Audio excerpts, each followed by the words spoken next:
जनवाड कृषी संघास 31,49,000चा नफा।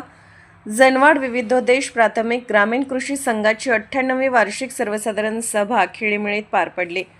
संघास अहवाल सालात 31,49,000 रुपयांचा निव्वळ नफा झाल्याची माहिती अध्यक्ष उदयकुमार पाटील यांनी दिली। संघाचे 1,102 सभासद असून 2,57,00,000 रुपयांचा निधी आहे। संघाकडे 5,93,95,000 रुपयांच्या ठेवी असून 2,59,00,000ची गुंतवणूक केली आहे।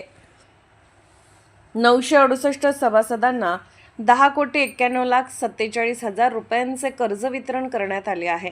संघाचे भाग भांडवल 87,51,000 रुपये आहे। शेतकऱ्यांना आधुनिक शेतीचे मार्गदर्शन व आर्थिक सक्षमतेसाठी संघ कार्यरत असल्याचे उदयकुमार पाटील यांनी सांगितले। सभासदांनी संघाच्या प्रगतीसाठी सक्रिय सहभाग घेऊन कर्जाची वेळेत परतफेड करावी असे आवाहन करण्यात आले। अध्यक्षस्थानी डॉक्टर संदेश राऊळ केदारी होते। सीईओ भागेश मगदूम यांनी नफा तोटा व अंदाजपत्रकाचे वाचन करून मंजुरी घेतली। यावेळी 10वी 12वीतील गुणी विद्यार्थ्यांसह विविध मान्यवरांचा सत्कार करण्यात आला।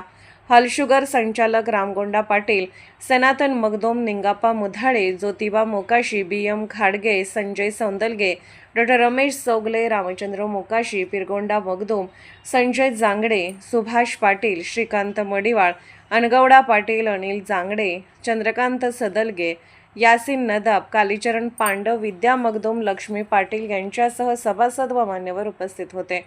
बोरगावहून विशेष प्रतिनिधी।